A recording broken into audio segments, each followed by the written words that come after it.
Hello दोस्तों, स्वागत है आप सभी का हमारे चैनल हिंदी साहित्य साधना में। आज हम लोग गैंग्रीन कहानी को पढ़ने वाले हैं। कहानी को पढ़ने के साथ साथ हम लोग इसके महत्वपूर्ण बिंदु, पात्र और कथन को अंडरलाइन करते हुए चलेंगे। और साथ ही साथ मैं आपको बताती चलूँगी किस तरह के प्रश्न इस कहानी से पेपर में पूछे जाते हैं। तो चलिए वीडियो को स्टार्ट करते हैं। गैंग्रीन कहानी का प्रकाशन 1934 ईस्वी में हुआ था। इसके रचनाकार सच्चिदानंद हीरानंद वात्स्यायन अज्ञेय हैं और ये कहानी अज्ञेय के वातायन कहानी संग्रह में संकलित है। इस कहानी में नारी जीवन में विवाह के उपरांत आने वाले दायित्व से उत्पन्न नीरसता, यांत्रिकता एवं घुटन का सजीव चित्रण लेखक ने किया है। चलिए अब हम लोग कहानी को पढ़ना स्टार्ट करते हैं। दोपहर में उस सोने आंगन में पैर रखते हुए मुझे ऐसा जान पड़ा मानो उस पर किसी शाप की छाया मंडरा रही हो। उसके वातावरण में कुछ ऐसा अकथ्य, अस्पृश्य किंतु फिर भी बोझल और प्रकंप्य और घना सा फैल रहा था। मेरी आहट सुनते ही मालती बाहर निकली। पहले पात्र, यहाँ पे पहला पात्र है मालती। मुझे देखकर, पहचानकर उसकी मुरझाई हुई मुख मुद्रा तनिक से मीठे विस्मय से जागी सी और फिर पूर्ववत हो गई। उसने कहा, आ जाओ। यहाँ पे लेखक अपने बहन या सखी मालती से मिलने के लिए उसके घर गए हैं और फिर बिना उत्तर की प्रतीक्षा किए भीतर की ओर चली। मैं भी उसके पीछे हो लिया। भीतर पहुंचकर मैंने पूछा, वे यहाँ नहीं हैं? अभी आए नहीं, दफ्तर में है, थोड़ी देर में आ जाएंगे, कोई 1:30-2 बजे आया करते हैं, मालती ने उत्तर दिया। कब के गए हुए हैं? सवेरे उठते ही चले जाते हैं। मैं हूं कर पूछने को हुआ, और तुम इतनी देर क्या करती हो? पर फिर सोचा, आते ही एकाएक प्रश्न ठीक नहीं है। मैं कमरे की चारों ओर देखने लगा। मालती एक पंखा उठा लाई और मुझे हवा करने लगी। मैंने आपत्ति करते हुए कहा, नहीं, मुझे नहीं चाहिए, पर वह नहीं मानी। बोली, वह चाहिए कैसे नहीं, इतनी धूप में तो आए हो यहाँ तो। ये कथन पेपर में आ चुका है। मैंने कहा, अच्छा लाओ, मुझे दे दो। वह शायद ना करने वाली थी, पर तभी दूसरे कमरे में शिशु के रोने की आवाज सुनकर उसने चुपचाप पंखा मुझे दे दिया और घुटनों पर हाथ टेककर एक थकी हुई हूं करके उठी और भीतर चली गई। मैं उसके जाते हुए दुबले शरीर को देखकर सोचता रहा, यह क्या है? यह कैसी छाया इस घर पर छाई हुई है? मालती मेरी दूर के रिश्ते की बहन है, किंतु उसे सखी कहना उचित है, क्योंकि हमारा संबंध साख्य का ही रहा है। हम बचपन से इकट्ठे खेले हैं, इकट्ठे लड़े और पिटे हैं, और हमारी पढ़ाई भी बहुत सी इकट्ठे ही हुई थी। और हमारे व्यवहार में सदा ही साख्य की स्वेच्छा और स्वच्छंदता रही है। वह कभी भ्रातृत्व के या बड़े छोटेपन के बंधनों में नहीं घिरा। लेखक अपने और मालती के संबंधों के बारे में बता रहे हैं। मैं आज कोई 4 वर्ष बाद उसे देखने आया हूँ। तो लेखक मालती से मिलने 4 वर्ष बाद आए हैं। जब मैंने उससे इससे पूर्व देखा था तब वह लड़की थी, अब वह विवाहिता है, एक बच्चे की माँ भी है। इससे कोई परिवर्तन उसमें आया होगा, और यदि आया होगा तो क्या, यह मैंने अभी तक सोचा नहीं था। किंतु उसकी पीठ की ओर देखता हुआ मैं सोच रहा था, यह कैसी छाया इस घर पर छाई हुई है, और विशेषतया मालती पर। मालती बच्चे को लेकर लौट आई और फिर मुझसे कुछ दूर पर नीचे बिछी हुई दरी पर बैठ गई। मैंने अपनी कुर्सी घुमाकर कुछ उसकी ओर उन्मुख होकर पूछा, इसका क्या नाम है? मालती ने बच्चे की ओर देखते हुए उत्तर दिया, नाम तो कोई निश्चित नहीं किया, वैसे टिट्टी कहते हैं। तो मालती के लड़के का नाम टिट्टी था। मैंने उसे बुलाया, टिट्टी टिट्टी आ जा, पर वह अपनी बड़ी बड़ी आंखों से मेरी ओर देखता हुआ अपनी माँ से चिपट गया और रुआसा सा होकर कहने लगा, ऊँ। मालती ने फिर उसकी ओर एक नजर देखा और फिर बाहर आंगन की ओर देखने लगी। काफी देर मौन रहा। थोड़ी देर तक तो वह मौन आकस्मिक ही था, जिसमें मैं प्रतीक्षा में था कि मालती कुछ पूछे, किंतु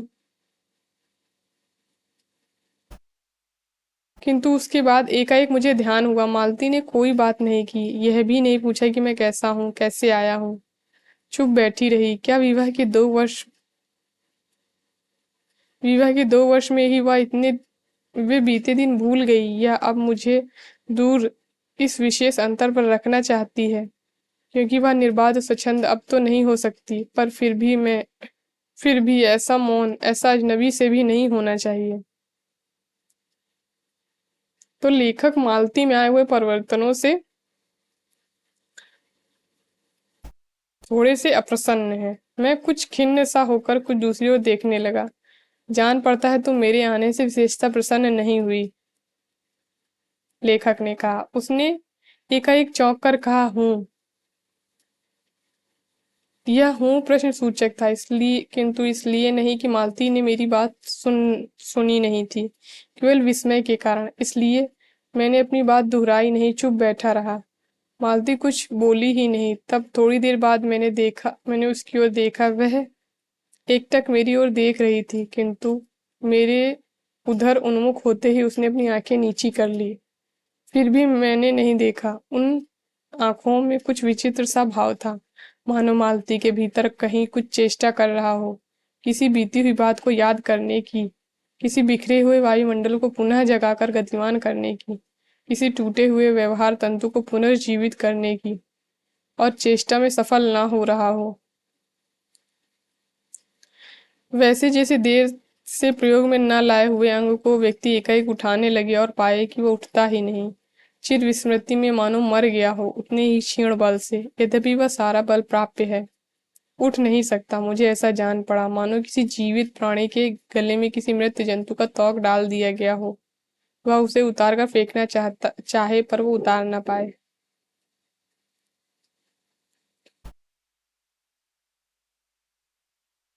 तभी किसी ने किवाड़ खटखटाया। मैंने मालती की ओर देखा, पर वह हिली नहीं। जब किवाड़ दूसरी बार खटखटाए गए, तब वह शिशु को अलग करके उठी और किवाड़ खोलने गई।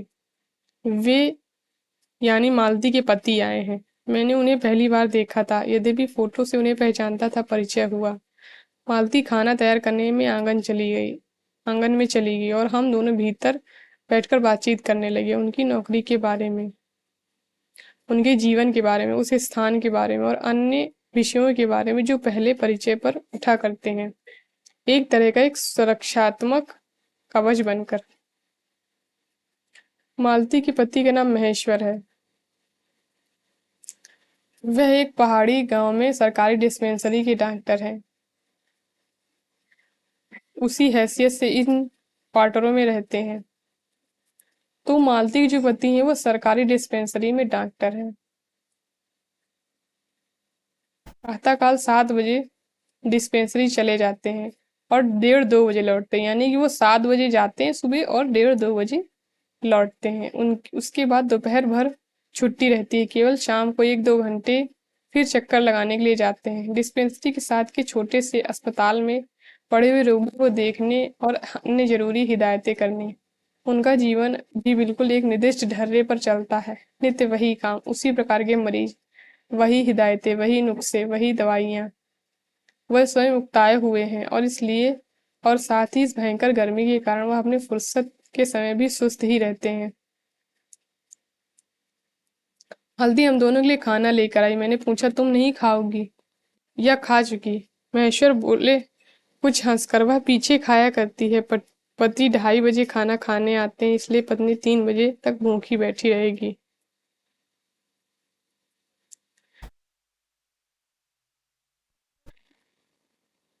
आरंभ करते हुए मेरी ओर देखकर बोले, आपको तो खाने का मजा ही क्या आएगा, ऐसे बेवक्त खा रहे हैं।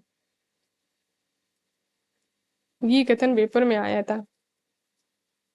मैंने उत्तर दिया, वाह, देर से खाने पर तो और अच्छा लगता है। भूख बढ़ी हुई होती है, पर शायद मालती बहन को कष्ट होगा। मालती टोंक कर बोली, ऊहू, मेरे लिए तो यह नई बात नहीं है, रोज ही ऐसा होता है। मालती बच्चे को गोद में लिए हुए थी। बच्चा रो रहा था, पर उसकी ओर कोई भी ध्यान नहीं दे रहा था। मैंने कहा, यह रोता क्यों है? मालती बोली, हो ही गया है चिड़चिड़ा, हमेशा ही ऐसा रहता है। फिर बच्चे को डांट कर कहा, चुप कर, जिससे वह और भी रोने लगा। मालती ने भूमि पर बैठा दिया और बोली, अच्छा ले, रो ले, और रोटी लेने आंगन की ओर चली गई। जब हमने भोजन समाप्त किया तब 3 बजने वाले थे। महेश्वर ने बताया कि उन्हें आज जल्दी अस्पताल जाना है। यहाँ एक दो चिंताजनक केस आए हुए हैं जिनका ऑपरेशन करना पड़ेगा। दो की शायद टांग काटनी पड़े, गैंग्रीन हो गया है।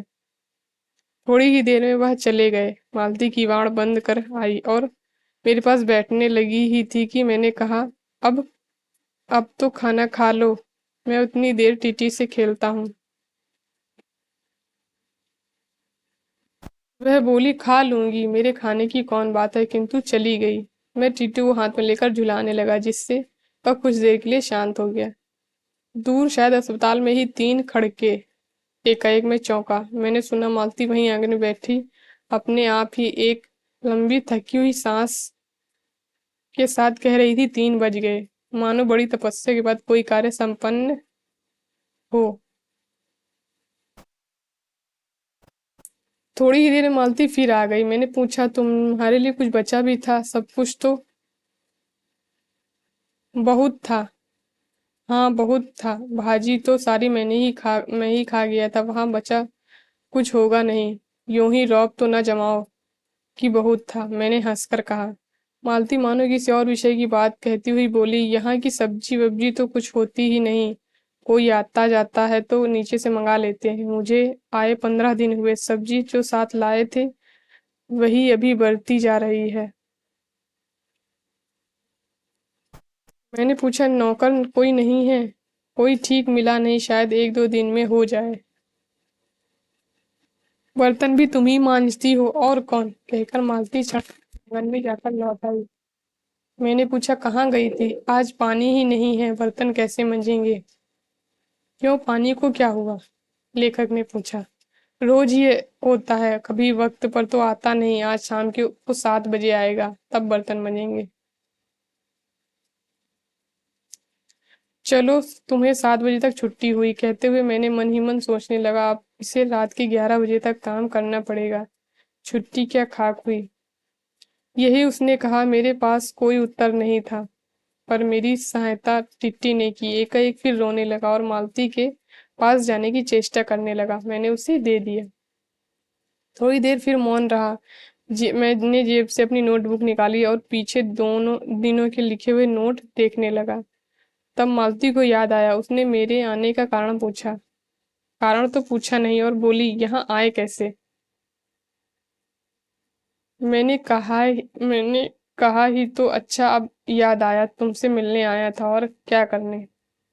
तो 2 एक दिन रहोगे ना? नहीं, कल चला जाऊंगा, जरूरी जाना है। मालती कुछ नहीं बोली, कुछ खिन्न सी हो गई। फिर नोटबुक की तरफ देखने लगा। थोड़ी देर बाद मुझे भी ध्यान हुआ। मैं आया तो मालती से मिलने, किंतु यहाँ वह बात करने को बैठी और मैं पढ़ रहा हूँ। पर बात भी क्या की जाए। मुझे ऐसा लग रहा था कि इस घर पर जो छाया घिरी हुई है वह ज्ञात रहकर भी मानो मुझे वश में कर रही है। मैं भी वैसा ही नीरस निर्जीव होता हो रहा हूँ, जैसे, हाँ, जैसे यह घर, जैसे मालती।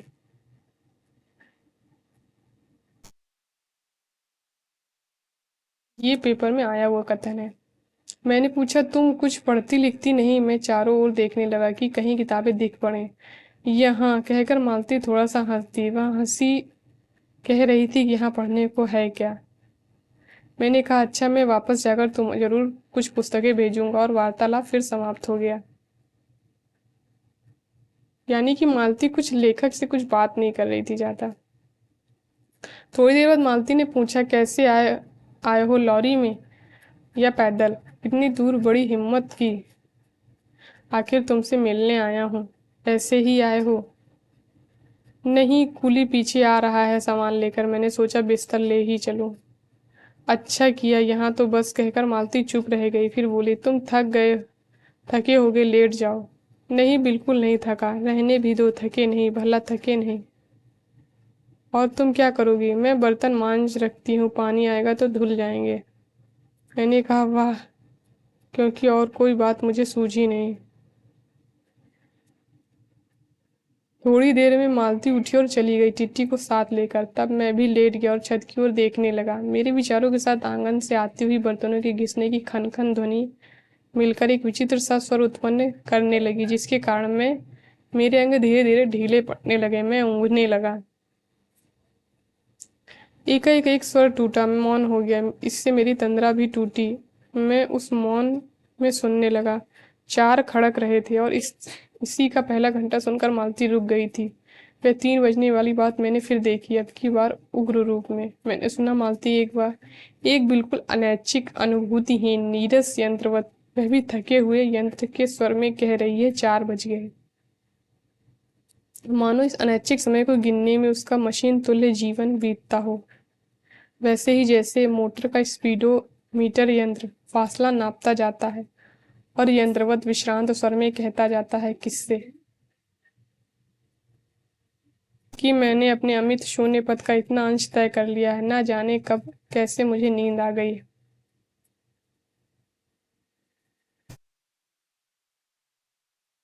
तब 6 कभी के बज चुके थे जब किसी के आने की आहट मेरी नींद खुल गई और मैंने देखा कि महेश्वर लौट आए हैं और उनके साथ उनके बिस्तर लिए हुए मेरा कुली।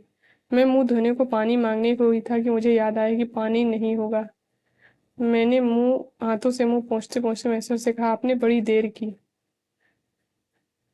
उन्होंने किंचित ग्लानि भरे स्वर में कहा, हाँ, आज वह ग्रैंगिन का ऑपरेशन करना पड़ा। एक कराया हूँ, दूसरे को एम्बुलेंस में पड़े अस्पताल भिजवा दिया है। मैंने पूछा, गैंग्रीन कैसे हो गया? एक कांटा चुभा था, उसी से हो गया। बड़े लापरवाह लोग होते हैं यहाँ के। मैंने पूछा, यहाँ आपको केस में अच्छे मिल जाते हैं? आय के इलाज से नहीं, डॉक्टरी के अभ्यास के लिए। बोले, हाँ, मिल ही जाते हैं यहीं गैंग्रीन। हर दूसरे चौथे दिन एक केस आ जाता है, नीचे बड़े अस्पतालों में भी। मालती आंगन से ही सुन रही थी, अब आ गई। बोली, हाँ, केस बनाते देर क्या लगता है? कांटा चुभा था, इस पर टांग काटनी पड़े, यह भी कोई डॉक्टरी है? हर दूसरे दिन किसी की टांग किसी की बाह काट आते हैं, इसी का नाम है अच्छा अभ्यास है। ईश्वर हंसे, बोले, ना काटे तो उसकी जान गंवाए। हाँ, पहले तो दुनिया में कांटे ही नहीं होते थे। आज तक तो सुना ही नहीं था कि कांटे चुभने से मर जाते हैं। महेश्वर ने उत्तर नहीं दिया, मुस्कुरा दिए। मालती मेरी ओर देखकर बोली, ऐसे ही होते हैं डॉक्टर, सरकारी अस्पताल है ना, क्या परवाह। मैं तो रोज ही ऐसे बातें सुनते हूँ। अब कोई मर मुर जाए तो ख्याल नहीं होता, पहले तो रात रात भर नींद नहीं आया करती थी। तभी आंगन में खुले हुए नल ने कहा, टिप टिप, यानी कि पानी आ गया था। मालती ने कहा, पानी, और उठकर चली गई। खनखनाहट से हमने जाना कि बर्तन धोए जाने लगे हैं। टीटी महेश्वरी की टांगों के सहारे खड़ा मेरी ओर देख रहा था। अब एकाएक उससे छोड़कर मालती की ओर खिसकता हुआ चला। महेश्वर ने कहा, उधर मत जाओ, और उसे गोद में उठा लिया। वह मचलने और चिल्लाकर रोने लगा। महेश्वर बोले, अब रो रो कर सो जाएगा, तभी घर में चैन होगी। मैंने पूछा, आप लोग भीतर ही सोते हैं? गर्मी तो बहुत होती है। होने को तो मच्छर भी बहुत होते हैं, पर यहाँ लोहे की पलंग उठाकर बाहर कौन ले जाए? और आपके नीचे जाएंगे तो चारपाइयाँ ले आएंगे। फिर कुछ रुककर बोले, आज तो बाहर ही सोएंगे, आपको आने का इतना लाभ ही होगा। टिट्टी अभी तक रोता हुआ जा रहा था। महेश्वर ने उसे एक पलंग पर बिठा दिया और पलंग बाहर खींचने लगे। मैंने कहा, मैं मदद करता हूँ, और दूसरी ओर से पलंग उठाकर निकलवा दिए। हम तीनों, महेश्वर, टीटी और मैं, पर बैठ गए और वार्तालाप के लिए उपयुक्त विषय न पाकर उस कमी को छुपाने के लिए टीटी से खेलने लगे। बाहर आकर वह कुछ चुप हो गया था, किंतु बीच बीच में वो जैसे एकाएक कोई भूला हुआ कर्तव्य याद करके रो उठता और फिर एकदम चुप हो जाता। और कभी कभी हम हंस पड़ते थे या महेश्वर उसके बारे में कुछ बात कह देते थे। मालती बर्तन धो चुकी थी। जब वह उन्हें लेकर आंगन की एक रसोई के छप्पर की ओर चली, तब महेश्वर ने कहा, थोड़ी सी आम लाया हूँ, वह भी धो लेना। तो महेश्वर आम लेके आए थे, आप लोग ये याद रखेंगे। कहाँ हैं? अंगीठी पर रखे हैं, कागज में लिपटे हुए। मालती ने भी भीतर जाकर आम उठाया और अपने आंचल में डाल लिए। जिस कागज में वे लिपटे थे वह किसी पुराने अखबार का टुकड़ा था। मालती चलती चलती संध्या के उस क्षण प्रकाश में उसी को पढ़ती जा रही थी। वह नल के पास जाकर खड़ी उसे पढ़ती रही। जब दोनों ओर पढ़ चुकी तब एक लंबी सांस लेकर उसे फेंक कर आम धोने लगी। मुझे एकाएक याद आया, बहुत दिनों की बात है, जब हम स्कूल में भर्ती हुए ही थे। जब हमारा सबसे बड़ा सुख, सबसे बड़ी विजय थी हाजिरी हो चुकने के बाद चोरी से क्लास से निकल भागना और स्कूल से कुछ दूरी पर आम के बगीचे में पेड़ों पर चढ़कर कच्ची अमियाँ तोड़ तोड़ कर खाना। मुझे याद आया कभी जब मैं भाग आता और मालती नहीं आ पाती थी, तब मैं भी खिन्न मन लौट आया करता था। मालती कुछ नहीं पढ़ती थी, उसके माता पिता तंग थे। एक दिन उसके पिता ने उसे एक पुस्तक लाकर दी और कहा कि इससे इसके बीच पेज रोज पढ़ा करो। हफ्ते भर बाद मैं देखूंगा इसे समाप्त कर चुकी हो कि नहीं, तो मार मार कर चमड़ी उधेड़ दूंगा। मालती चुपचाप किताब ले ली, पर उससे उसने पढ़ी क्या उसने पढ़ी? वह नित्य ही उसके 10 पन्ने 20 पन्ने पेज फाड़ कर फेंक देती, अपने खेल में किसी भांति फर्क न पड़ने देती। जब 8वें दिन उसके पिता ने पूछा किताब समाप्त कर ली, तो उत्तर दिया हाँ कर ली। पिता ने कहा लाओ मैं प्रश्न पूछूंगा, तो चुप खड़ी रही। पिता ने कहा तो उद्धत स्वर में बोली किताब मैंने फाड़ कर फेंक दी, मैं नहीं पढ़ूंगी। उसके बाद वह बहुत पिटी, पर वह अलग बात है कि इस समय में मैं यही सोच रहा था कि वह उद्धत और चंचल मालती आज कितनी सीधी हो गई है, किंतु शांत और एक अखबार के टुकड़े को तरसती है। यह क्या यह तभी महेश्वर ने पूछा रोटी कब बनेगी? बस अभी बनाती हूँ। और अब की बार मालती रसोई की ओर चली, जब टिट्टी की कर्तव्य भावना बहुत विस्तीर्ण हो गई। वह मालती की ओर हाथ बढ़ाकर रोने लगा और नहीं माना।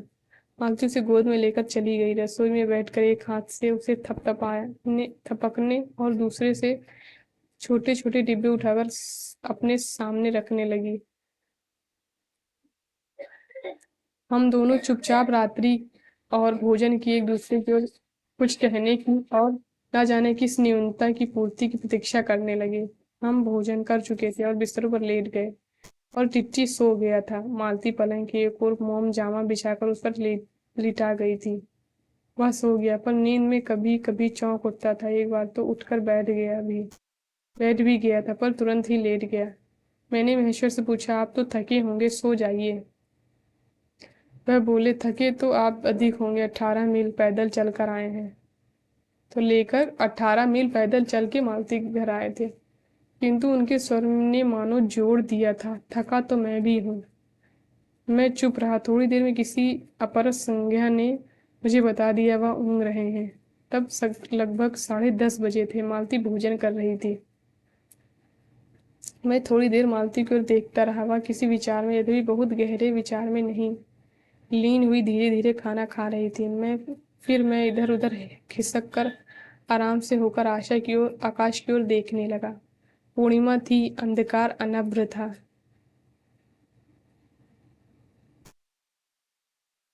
देखा उस सरकारी क्वार्टर की दिन में अत्यंत शुष्क और नीरस लगने वाली स्लेट की छत भी चांदनी में चमक रही है। अत्यंत शीतलता और स्निग्धता से छलक रही है, मानो चंद्रिका उन पर से बहती हुई आ रही हो, झर रही हो।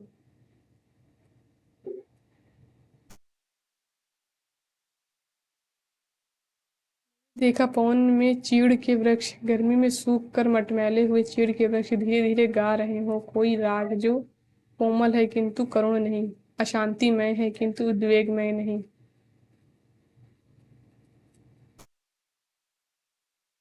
मैंने देखा प्रकाश से धुंधले नीले आकाश के तट पर जो चमगादड़ नीरव उड़ान से चक्कर काट रहे हैं, वे भी सुंदर दिखते हैं। मैंने देखा दिन भर की तपन, अशांति, थकान, दाह पहाड़ों में से भाप से उठकर वातावरण में खोए जा रहे हैं, जिसे ग्रहण करने के लिए पर्वत शिशुओं ने अपनी चीड़ वृक्ष रूपी भुजाएं आकाश की ओर बढ़ा रखी हैं। ये कथन इम्पोर्टेंट है, ये पेपर में आ सकता है। पर यह सब मैंने देखा अकेले। महेश्वर ऊँघ रहे थे और मालती उस समय भोजन से निवृत्त होकर दही जमाने के लिए मिट्टी का बर्तन गर्म पानी से धो रही थी और कह रही थी अभी छुट्टी हुई जाती। मेरे कहने पर ही 11 बजने वाले हैं, धीरे से सिर हिलाकर जता रही थी कि रोज ही इतने बज जाते हैं। मालती ने वह सब कुछ नहीं देखा। मालती के जीवन अपनी रोज की नियत गति से बहा जा रहा था और एक चंद्रमा की चंद्रिका के लिए, एक संसार के लिए रुकने को तैयार नहीं था। चांदनी में शिशु कैसा लगता है, इस अलग जिज्ञासा में मैंने चिट्ठी की ओर देखा और वह एक मानो किसी शैशवोचित वामता से उठा और खिसक कर पलंग से नीचे गिर पड़ा और चिल्ला चिल्ला कर रोने लगा। महेश्वर ने चौंक कर कहा, यह क्या हुआ? मैं झपट कर उसे उसे उठाने दौड़ा। मालती रसोई से बाहर निकल आई। मैंने उस खट शब्द को याद करके करुणा से भरे स्वर में कहा, चोट बहुत लग गई बेचारे को। यह सब मानो एक क्षण में ही था, यह एक ही क्रिया की गति में हो गया। मालती ने रोते हुए शिशु को मुझसे लेने के लिए हाथ बढ़ाते हुए कहा, इसे चोट लगती ही रहती है, रोज ही गिर पड़ता है। एक छोटे ही क्षण भर के लिए मैं स्तब्ध हो गया। फिर एकाएक मेरे मन में मेरे समूचे अस्तित्व ने विद्रोह के स्वर में कहा, मेरे मन न भीतर ही बाहर एक शब्द भी नहीं निकला। माँ, युवती माँ, यह तुम्हारे हृदय को क्या हो गया जो तुम अपनी एकमात्र बच्ची के गिरने पर ऐसी बात कह सकती हो, और यह भी जब तुम्हारा सारा जीवन तुम्हारे आगे है। और तब एकाएक मैंने जाना कि भावना मिथ्या नहीं है। मैंने देखा सचमुच उस कुटुंब में कोई गहरी भयंकर छाया घर कर गई है। उनके जीवन की सबसे पहले ही यौवन में घुन की तरह लग गई है। उसका इतना अभिन्न अंग हो गई है कि वे उसे पहचानते नहीं, उसी की परिधि में घिरे हुए चले जा रहे हैं। इतना ही नहीं, मैंने उस छाया को देख भी लिया है। इतनी देर में पूर्वज संध्या हो गई। महेश्वर फिर लेटकर ऊँघ रहे थे। टिट्टी मालती के लेटे हुए शरीर से चिपट कर चुप हो गया था। यद्यपि कभी एक आध सांस सिसकी उसके छोटे शरीर को हिला देती थी। मैं भी अनुभव करने लगा था कि बिस्तर अच्छा लग रहा है। मालती चुपचाप ऊपर आकाश में देख रही थी, किंतु क्या चंद्रिका को या तारों को। तभी 11 का घंटा बजा। मैंने अपनी भारी हो रही पलकें उठाकर अकस्मात किसी की स्पष्ट प्रतीक्षा से मालती की ओर देखा। 11 के पहले घंटे की खड़कन के साथ ही मालती की छाती एकाएक फफोले की भांति उठी और धीरे धीरे बैठने लगी, और घंटा ध्वनि के कंपन के साथ ही मूक हो जाने वाली आवाज में उसने कहा, 11 बज गए। तो यहाँ से गैंग्रीन कहानी समाप्त होती है। कल हम लोग इस कहानी के PYQs को सॉल्व करेंगे। धन्यवाद दोस्तों मेरे वीडियो को लास्ट तक देखने के लिए। अगर वीडियो पसंद आए तो लाइक करिए, शेयर करिए एंड हमारे चैनल को सब्सक्राइब करिए।